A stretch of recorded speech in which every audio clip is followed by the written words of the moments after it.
I believe that success comes with character, and that success builds character.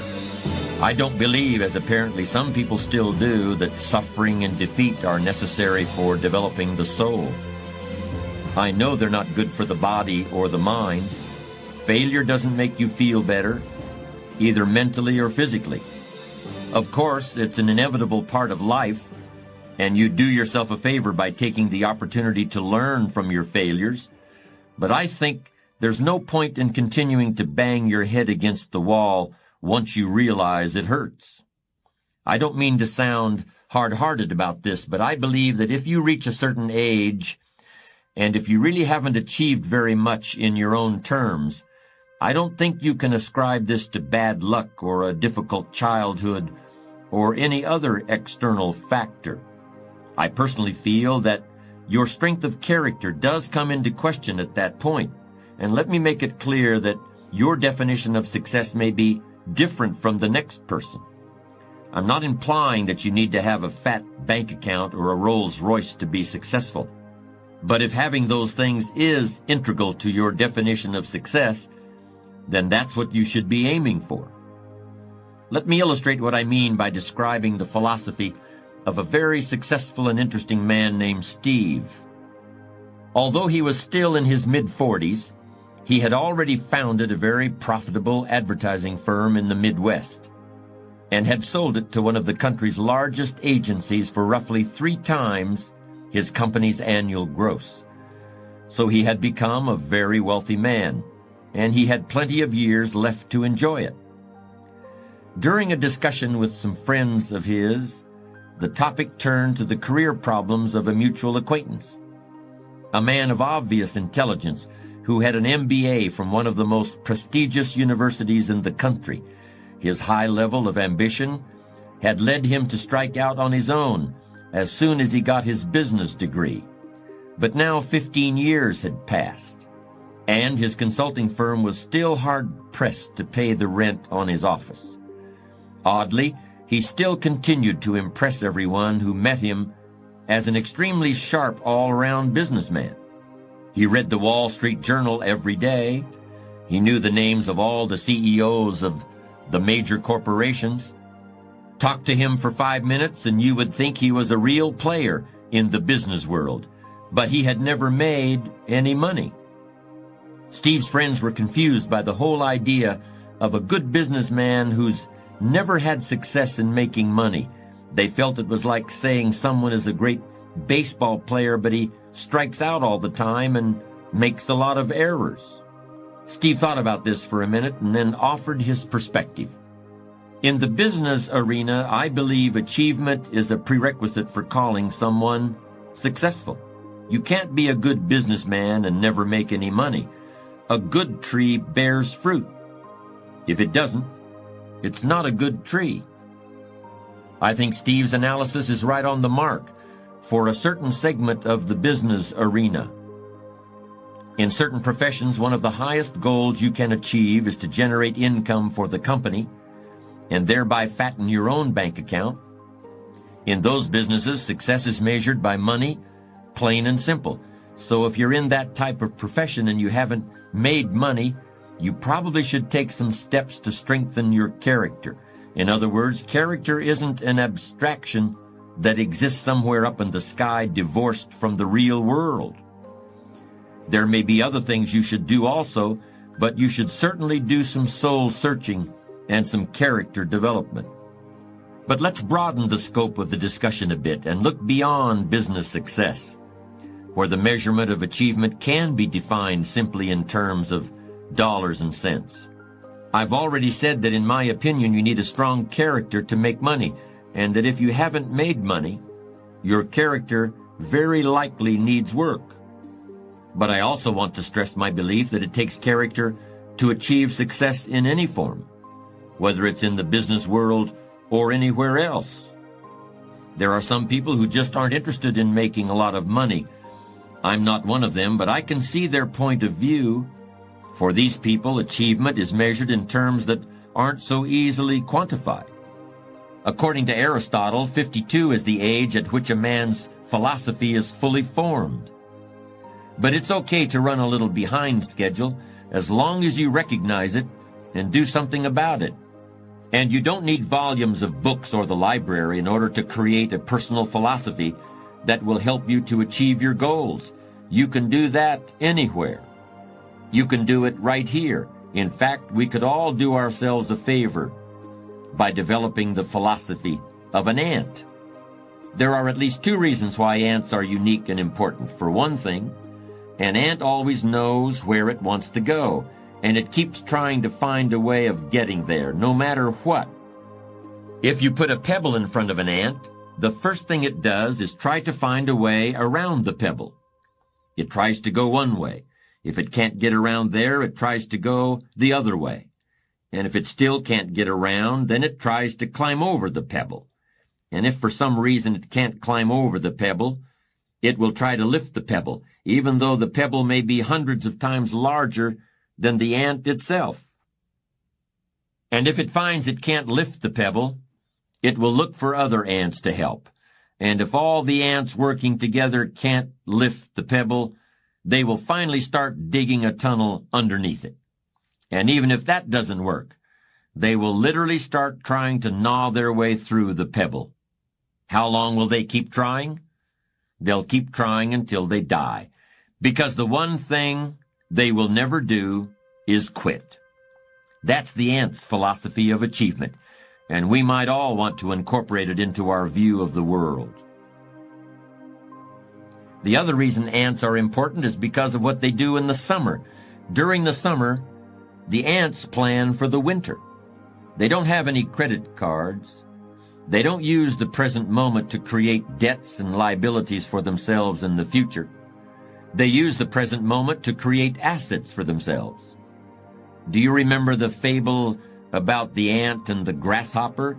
The grasshopper laughed at the ant for working so hard all summer. The grasshopper just enjoyed himself, leaping around in the high grass without a care in the world. And when the winter came, he starved to death, while the ant had plenty to eat. Remember, we've all been grasshoppers at some point in our lives. Just make sure you're not one now. Character is the means for transforming ideas into achievements.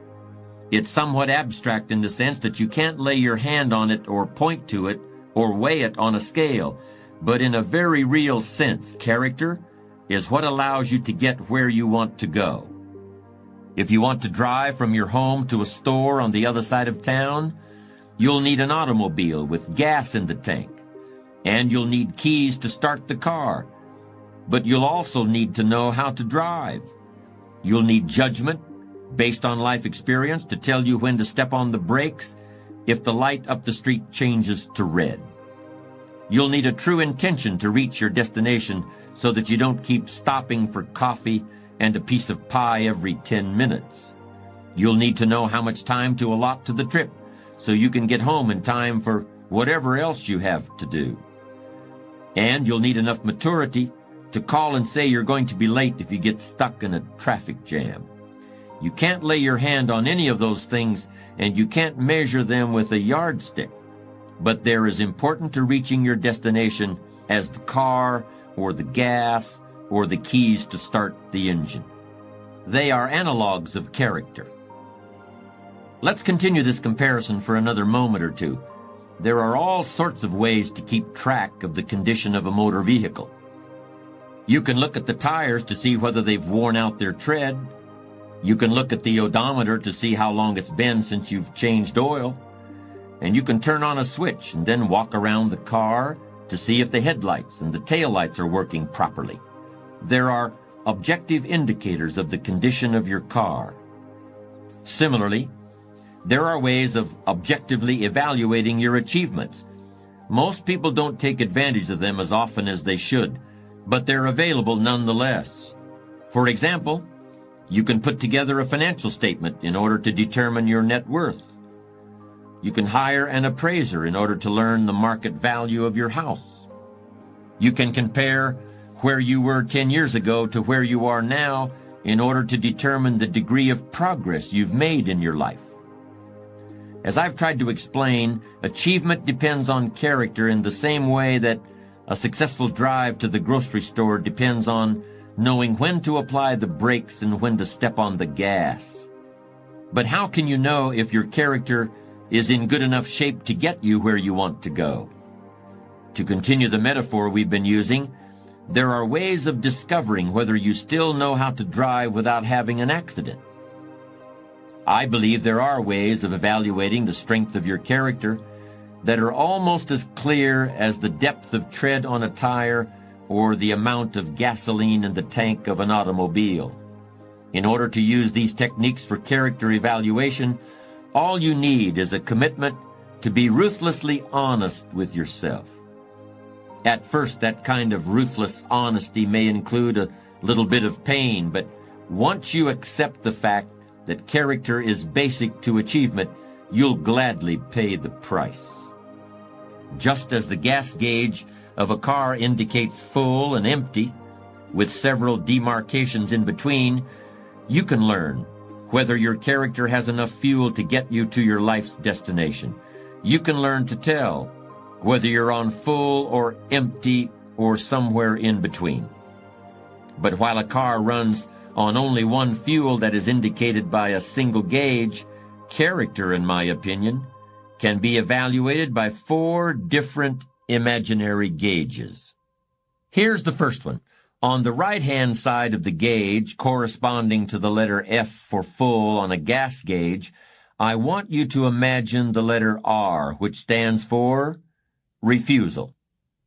And on the left side of that gauge, I want you to imagine the letter C, which stands for complacency. If your character is good and strong, there are certain things that you simply refuse to accept in yourself or in other people. In your work, you refuse to accept anything less than your best effort. That doesn't mean that things will always work out exactly as you hoped and intended, but that's not the point.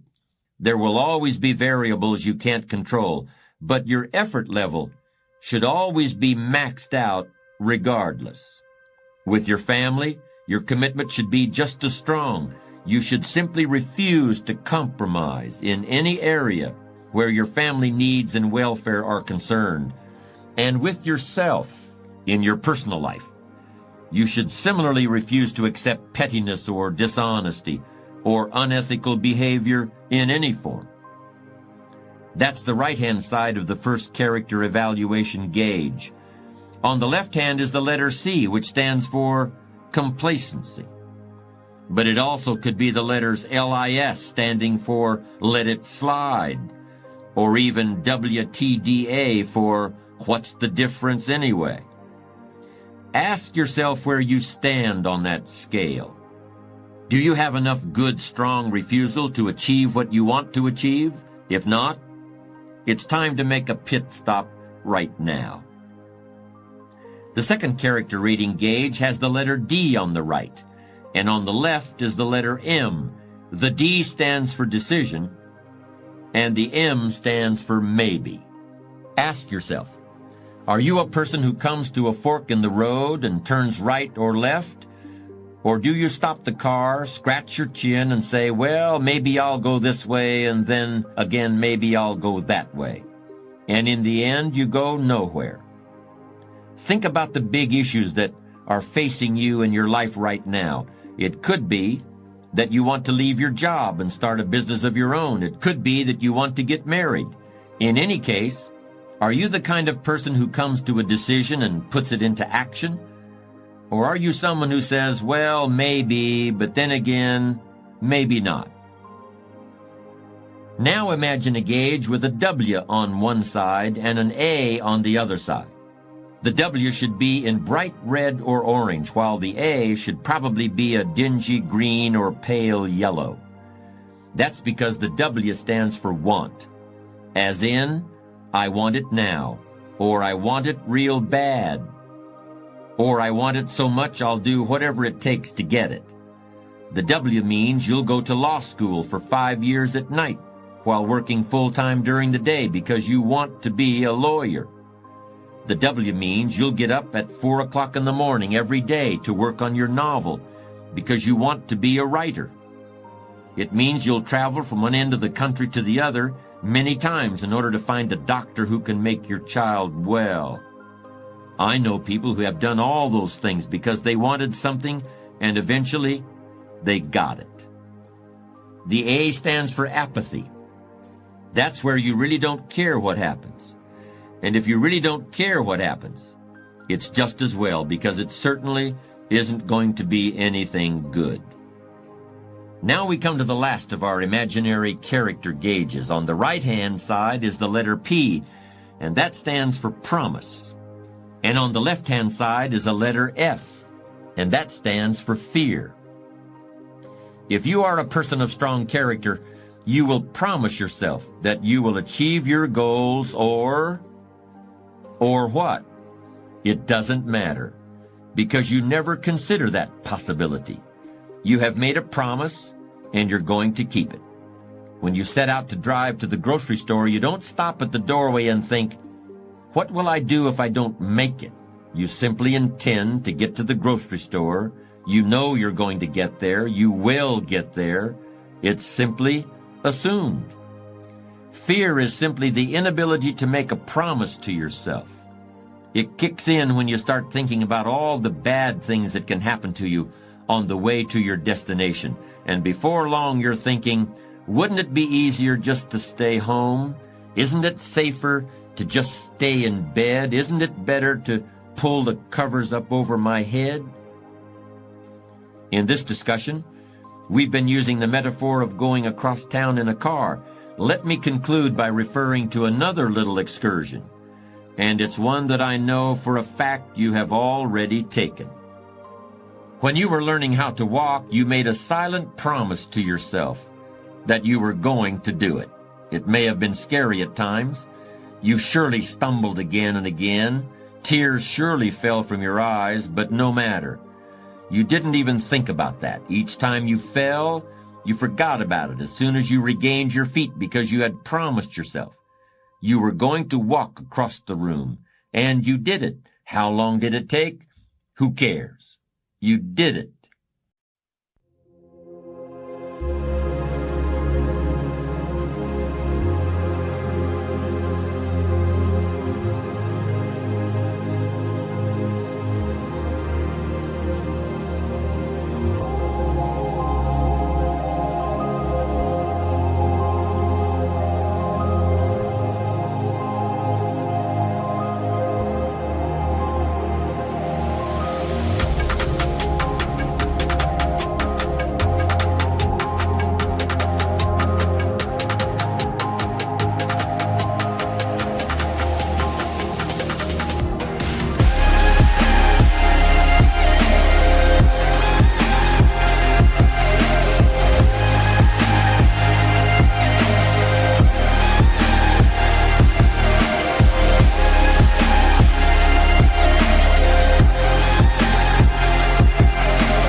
Chẳng thể quên khi cơn mưa đêm lại về. Em đã quên lời thề và ta như đông chìm sâu. Không còn mới em anh nhận màu. Em chỉ cần mơ đâu em bay. Chỉ còn là những cơn mưa vô giá. Cho bên mưa em không mơ anh. Anh một đêm mơ. Chỉ cần bên em không được cần nhớ. Và chỉ có em không muốn nhớ. Và người ta bên nhau như ngã tớ. Muốn nhớ về say em chỉ có mấy em ở đây. Và anh như muốn chết đi nhưng không muốn em mơ mày. Tình yêu làm cho ta đau đầu. Cùng em như nằm hâm mộ. Anh như đeo mong cầu. Và mưa bên em ngủ sầu. Chào các bạn mai em mơ. Chỉ có bên em nhưng là khó mơ. Mà đã ra em muốn bên ai. Anh không mong gì hơn. Chỉ mong em sẽ ở đây ôm anh thật gần. Anh chỉ mong đôi ta được có nhau. Mà đừng em đâu anh bỏ em. Một đêm bên anh có em. Ta sẽ trao nhau môi hôn thật sâu. Ôm anh.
nightmares in my head, I fear that the thoughts build up until I can't hear, that my mind fills up into a creature, and it haunts me somewhere much deeper.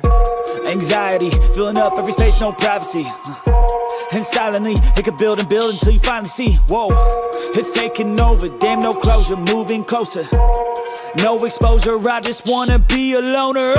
Some can't stay sober, looking over all their shoulders, like moving boulders just to get out of the home. It sucks, I've had enough, I don't wanna feel the stuck under the rug, all my problems that I shove. I got nightmares in my head, I fear that the thoughts build up until I can't hear, that my mind fills up into a creature, and it haunts me somewhere much deeper. I got nightmares in my head, I fear that the thoughts build up until I can't hear, that my mind fills up into a creature, and it haunts me somewhere much deeper. I've been feeling weird, I can't seem to focus good enough. Nothing's really clear, sometimes it could be a little tough. I just need to feel like the end's in sight for me, but let's be really real, anxiety can foggy all this stuff. I've been feeling weird, I can't seem to focus good enough. Nothing's really clear, sometimes it could be a little tough. I just need to feel like the end's in sight for me, but let's be really real, anxiety can foggy all this stuff. It sucks when you finally feel like giving up. Oh God, no luck, everything feels like you're sticky stuck. I'm lost, handcuffed to the bed where I sleep, don't give a fuck. Can't stop, unplug, feeling over